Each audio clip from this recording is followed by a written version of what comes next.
Hello and welcome to another edition of Your Long Range Plan. My name is John Kennan. I have Paul Tierney here. We're both attorneys. We practice, I guess primarily in elder law, wills, trusts, estates, Medicaid, and so forth. And Paul, if you'd like to introduce our guests. Yes, we have a couple of guests, and this is a continuation of a prior show that we had. This is a company called C&Z Transitions, and this helps with elders in their move planning and home downsizing. We have Natalie and Joy, and we're going to have them kind of recap what happened in our last program. But before we recap, I've got a few questions just to keep in mind. Recreating the heart of the home when the client suffers serious memory impairment and dementia, because how do you treat that? And then possessions, how do you track possessions so they're not lost in the move?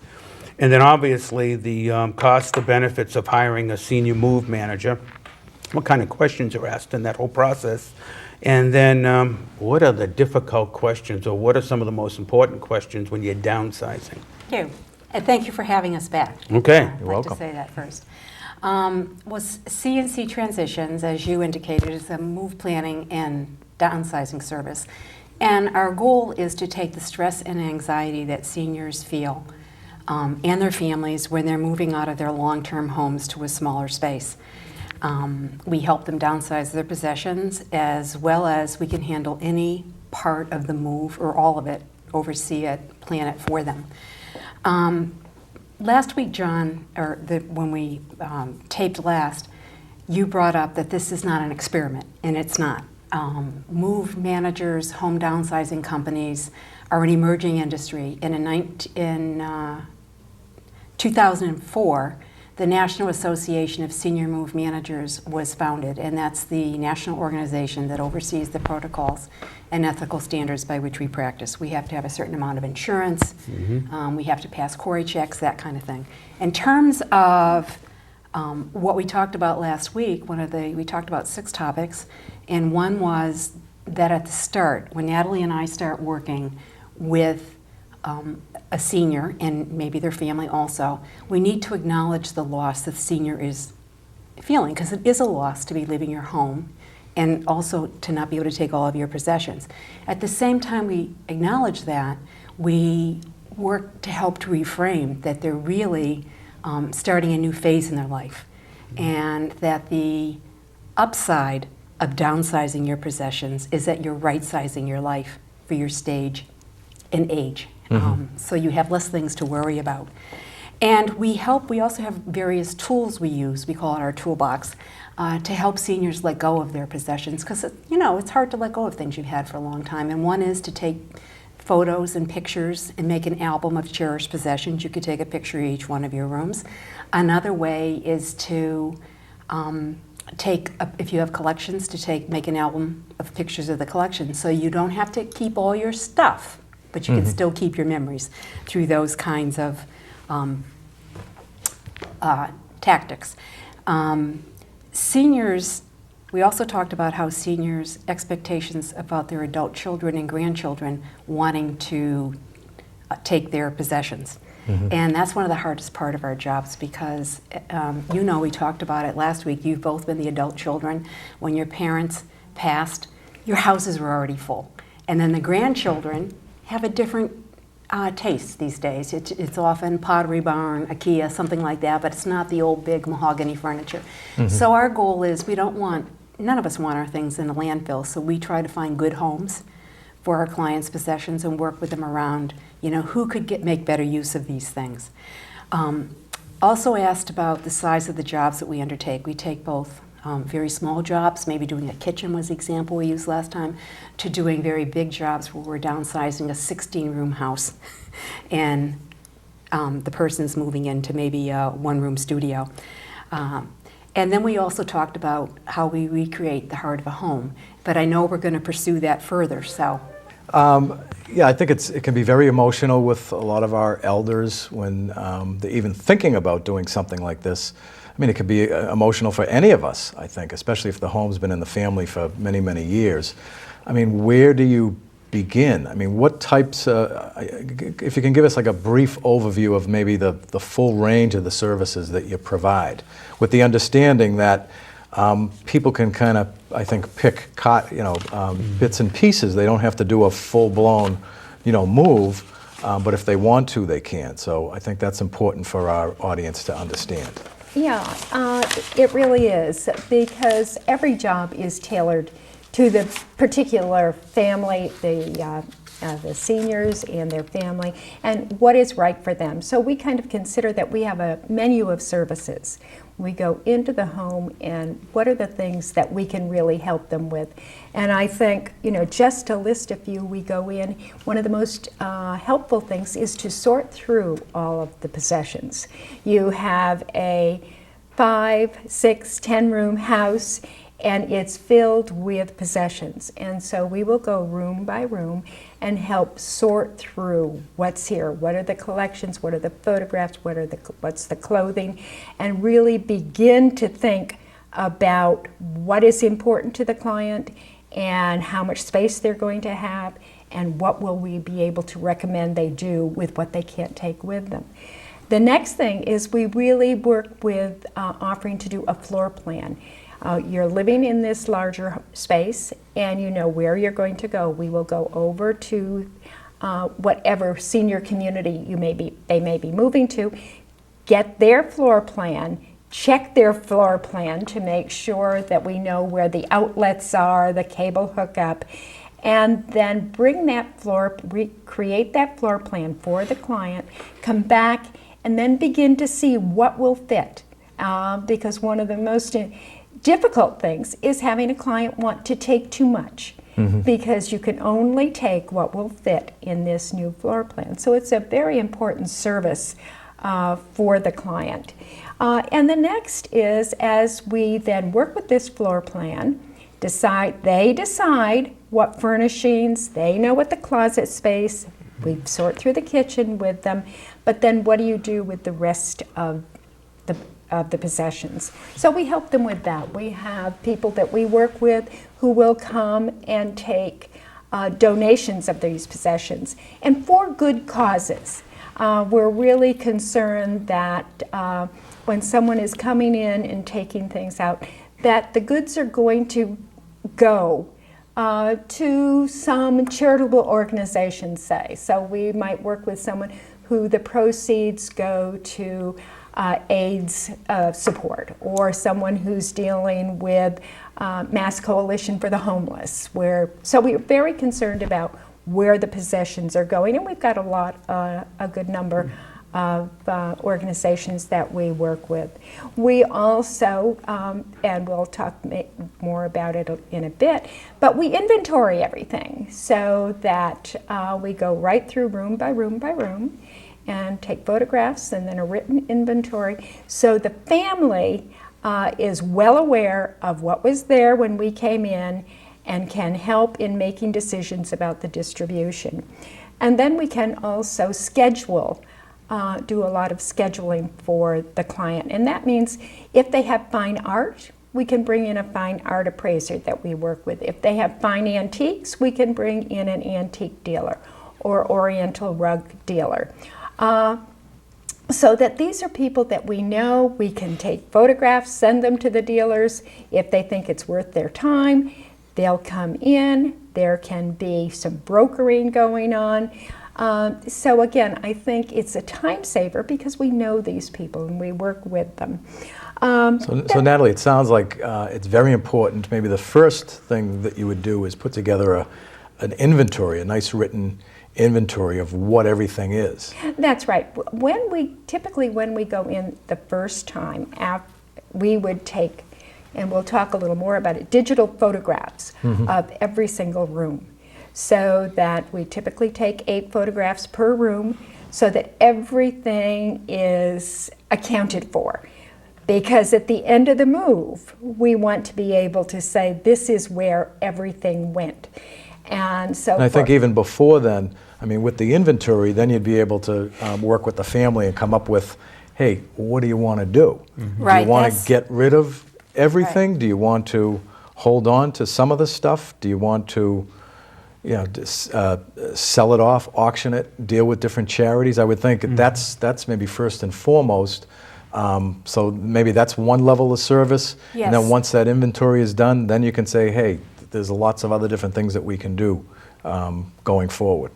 No, One of the things that we do with the inventory, and I mentioned it briefly at the last time we taped, was make a family decision checklist. So we'll have the inventory going down this way and then across. Ask, if they want to keep this within the family, which child may want it, which adult child or grandchild.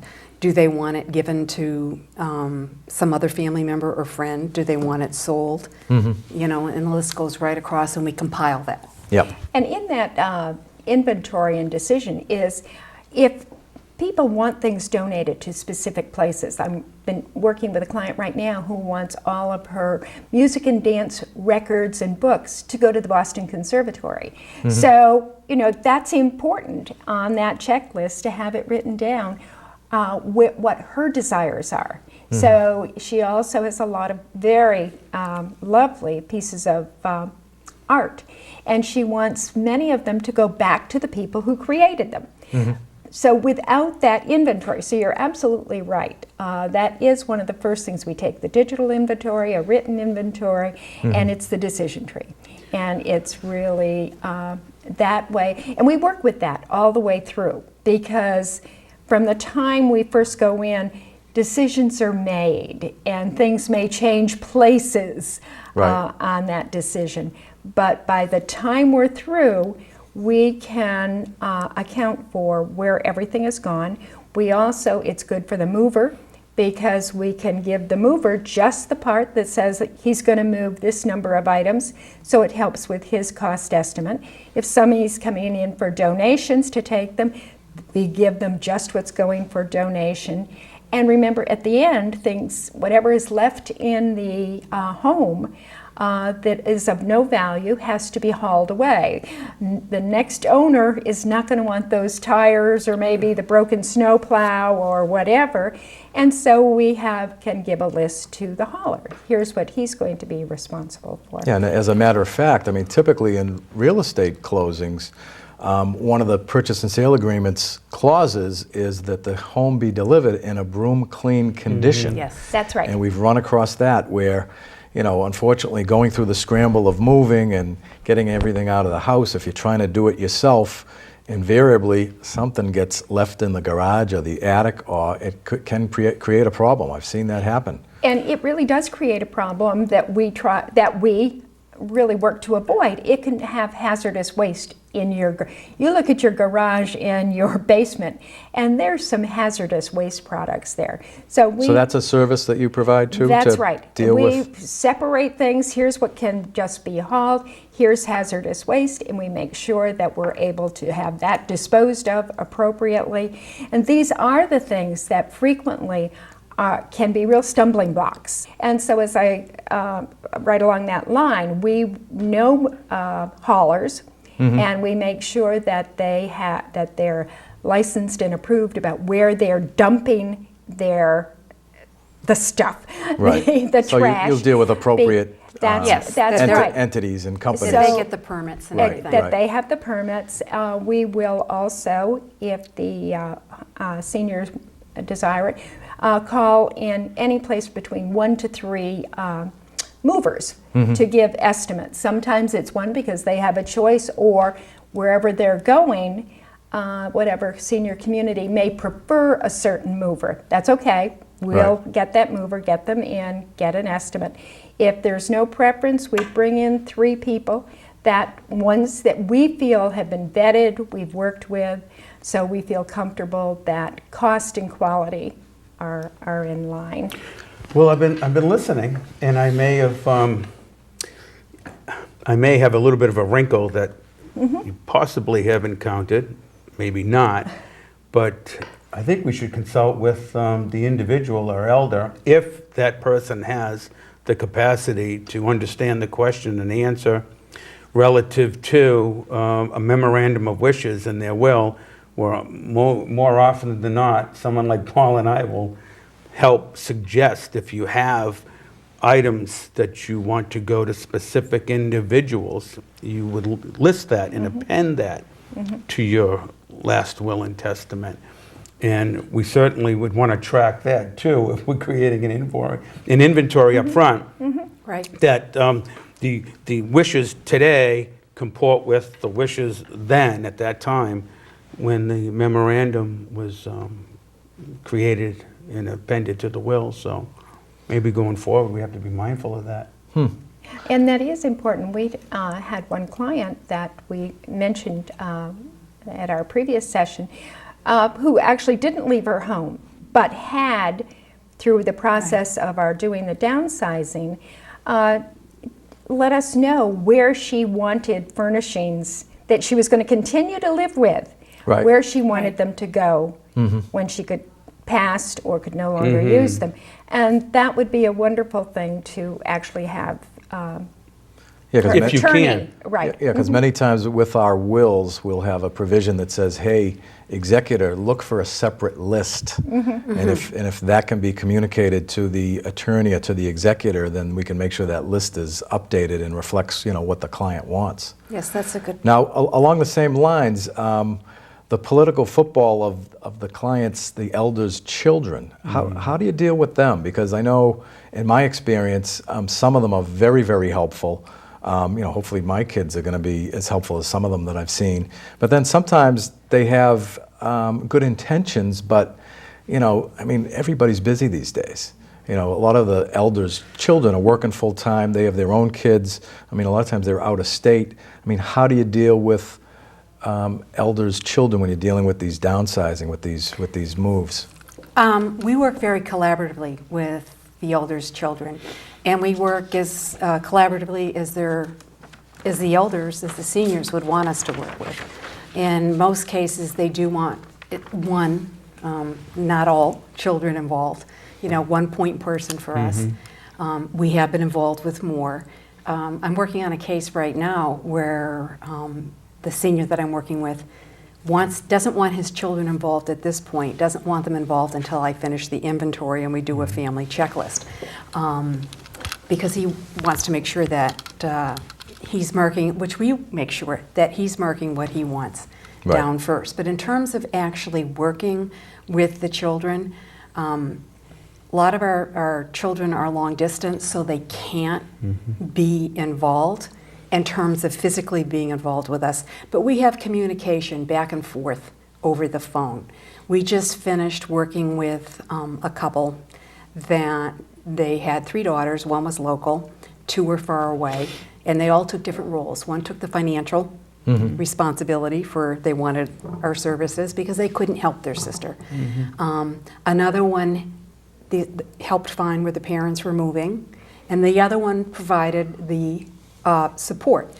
But another service that we provide in terms of working with seniors is when we coordinate a move and we're going to be doing the move, we are there the morning that the move occurs. And we oversee, we've already developed the furniture plan, the furniture floor plan, and we oversee that the movers are taking everything that they're supposed to take, because again, we have an inventory just for the movers. And so we make sure everything leaves that's supposed to leave. We're at the other end of the move when the movers arrive.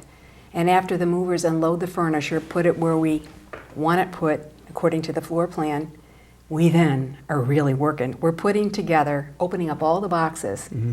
We have the family take, or a friend, take the senior out for the day. Take the stress off. Just, you don't even have to be there. Right. And so we unpack everything that day. So when they come in between 4 or 5 o'clock in the afternoon,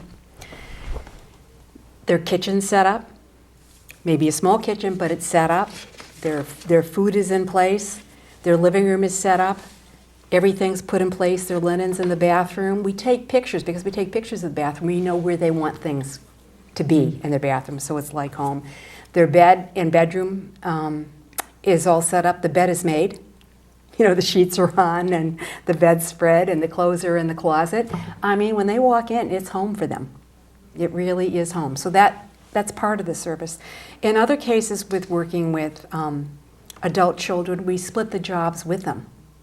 And we're perfectly willing to do that. Most frequently, the adult children might want to go through the paper sorting or go through some special collections their parents had had while we're doing other parts. So we work whatever works for both the adult children and for the seniors. I can see that actually working pretty well, especially when you have an independent company kind of in charge. Because again, everybody means well, and I'll do that, or I'll get around to doing that, and then again, life takes over, we get busy. But if people did agree that they were going to do, one aspect of it, whether it be clean out the garage or whatnot, and the new people, I assume, are kind of acting like quarterbacks, saying, hey, this is what you said you would do. I mean, again, politically, how do you handle that when you find out, Well, what we do is we develop a work plan at the start of each project that includes everything that needs to get done, including, from the inventory down in Yep. terms of, and it also includes who's going to do what. Right. And we sit around the table, and that work plan is part of our contract because we do work by a contract and a work plan. And it's understood, and it's in our contract, that if they don't complete their task, Yep. then we will have to complete their task. Right, And we don't let it go to the day before the move because that's a setup right. that wouldn't work. No, I So- like that. I see that, working well, because again, you're kind of formally getting It's outlined, people to yeah. be responsive and to take responsibility. If And they again- want it. Right, right. And again, I know that, hey, life takes over, and sometimes people thought they could have cleaned out the garage, and then all of a sudden, oh geez, I'm going to be too busy. I can't do that in the next 2 weeks. So at least there's a game plan in place to be able to deal with, all right, these are the responsibilities, and if so-and-so doesn't seem to live up to them, then you have at least a plan in place to take And over. what's nice about that is that, say the garage, and we've had this happen, and unfortunately, again, life takes over, busy work schedules, but we have someone, so the date is, the garage is to be cleaned by whatever. It is not going to be cleaned by whatever unless we do it. But we have an adult child who is the person responsible for saying, this can go here, this can go here. We can do the work. Yep. But we have a family decision maker if Right. the senior isn't making that decision. So again, I think we really want the family to be involved. This is a very emotional experience for everyone. And if we can do some of the work and take that stress off, that's going to keep the relationship going in a better way. And we had another one that was just wonderful. They had, we actually were, the person was moving up from New York, and all we were going to do was receive it that day, unpack, and then spend probably a week or 2 weeks settling the individual, the senior, into her new home, including getting shades and whatnot and getting everything put on the walls.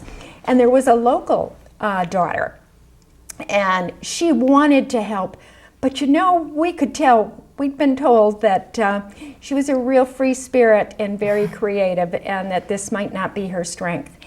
But her strength, and it was wonderful, was she played the piano and sang. And she would go down in the lobby and play the piano and sing. And Joy and I were upstairs, Mother's downstairs, beaming, watching her daughter perform Right. for other people. And we were doing the work. That daughter was doing a real service. She was helping her mother make that transition. She also was, because she was so good, everybody wanted to know our client because they liked the daughter too. Right. So sometimes it isn't actual physical help, but it's help in the transition. Natalie, with a lot of these elders, some of them have dementia, some of them have the memory impairment. And I know sometimes people are leery about moving them because it's traumatic. When you're moving from a comfortable environment to a new place, it's completely different. Sometimes they're confused, and it takes them a while to really adapt. You mentioned earlier the heart of the home. How do you Do you want me to? do that? Okay, sure. That's something that we can do with people with dementia for the most part. And it's something that is so rewarding when it's done.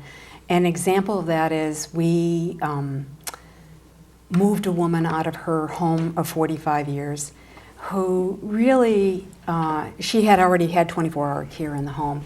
And when Natalie and I went to the home for the first time and met the daughter at the door, she told us, you don't need to take very much. This really is very simple. My mom's going on a one-bedroom studio, and she was not going to remember anything anyway. Well, you know, Natalie and I talked to the woman. Clearly, she did have dementia, but we talked to her about, pointed out certain things in the house that she had. And, for example, she had a series of sconces hung in a very particular pattern in her dining room. And Natalie brought that up, and the woman could recall how she got those sconces and how she hung them. And we knew at that moment that those sconces were going to be in her new place. So we actually made, what is the word for it? A template. A template. Okay, and we took pictures and we made a template and we recreated those sconces in her house. We also took the wall hanging. She had been very crafty, and we took the wall hangings that she had made. We took things, her quilts that were familiar to her. She had a series of family pictures along one wall that she would go by every time she entered or left her home. And we recreated those the same way. So when she entered her apartment, her new studio the day, and her daughter and family were really worried this was going to be a disaster because she didn't want to move. Right. But she walked into the door and she looked at the pictures and she saw the sconces in front of her and she said, I'm home. I'm Wow. home. And then she said to her daughter, Carol, how did you do this? How did you get my home here? And afterwards, the assisted living, she was in a memory care unit, told us that whenever she became agitated and upset, they would always bring her back to her room because Right. that's where she was comfortable. Is there anything I left out? No. We Interesting. just think it's very important in moving people with dementia, helping people with dementia move, that indeed we do take that very familiar setting because, as you say, this move is destabilizing. The more we can keep it familiar, the easier it will be in the new facility, in the memory care unit, for them to begin to get acclimatized to their new situation. So we do take special care with folks with dementia. So you try to ask those specific questions and find out from them what's important, what they're comfortable Right. with, what room they kind of spend a lot of time in. What we really do is do a lot of observing. We deal with the family, but probably the client isn't going to be able to tell us a whole lot. But Right. we can certainly see what they stroke, where they head. So you get a lot of nonverbal signs about what's important for them. Because frequently, unfortunately, they come to us because there's been a couple. And the spouse has been a real caretaker, has known how to manage this, and something happens to the spouse. Well, you know, what I love about everything I'm hearing is that you're facilitators, you're educators, you're imparting your skill set. It's of added value what you're doing, but you're not being overly oppressive on the family. You're not taking the role, assuming the role. You're assisting all the team Assisting. players, which is really wonderful. And I just want to say thank you to Joy, Natalie, for everything you're doing, and perhaps we'll have you back. Thank you. Thank you very Thank you for much. having you. us. You're welcome.